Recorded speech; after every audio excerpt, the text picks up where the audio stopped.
In the vast tapestry of human history, the colonial era stands as a particularly influential period that reshaped societies, economies, and indeed, the very fabric of legal systems across the globe. As the great powers of Europe expanded their empires from the 16th to the early 20th centuries, they also exported their legal frameworks to colonies far and wide. This transplantation was more than mere imposition. It laid the structural foundation for what we recognize as modern legal systems in many parts of the world today. As historians often recount, legal codes, court systems, and concepts of jurisprudence migrated alongside the conquerors and settlers. The British Empire, whose common law system became a cornerstone in numerous countries.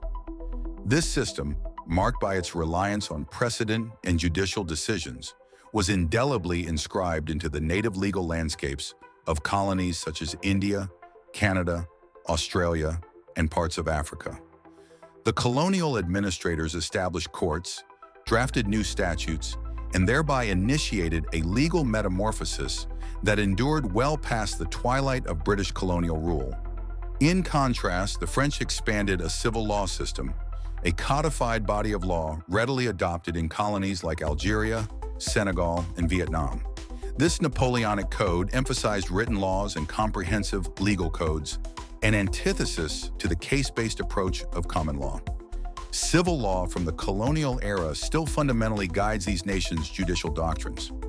And then, of course, there were hybrid systems emerging as a convergence of colonial legal frameworks with indigenous customs and doctrines. South Africa, for instance, embodies a legal tapestry that intertwines Roman Dutch law, courtesy of its Dutch colonial past, with English common law principles reflecting layers of colonial influence. Yet this diffusion of colonial legal principles was not a mere transfer of governance tools.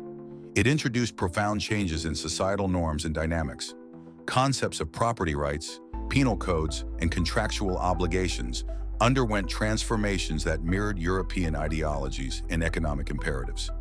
Indigenous legal practices, in many instances, were marginalized or outright dismissed, a residue of colonial thought that remains a focal point of legal reform and decolonization debates worldwide. Despite the rich diversity in legal traditions inherited from the colonial past, this inheritance is not without contention. The imposition of foreign legal systems often disrupted existing social structures and disregarded traditional justice mechanisms, sparking ongoing dialogues on legal pluralism and sovereignty. Many post-colonial nations still grapple with questions of how to harmonize these dual legacies, striving to balance modern legal frameworks with cultural authenticity and historical continuity. Understanding the colonial roots of modern law is not only a journey into historical intrigue, but a critical lens through which we perceive the present and envision the future. As we reflect upon these legacies, it is vital to recognize their complex impacts, both the enduring structures that support societies and the challenges they pose in achieving justice and equity across diverse legal landscapes.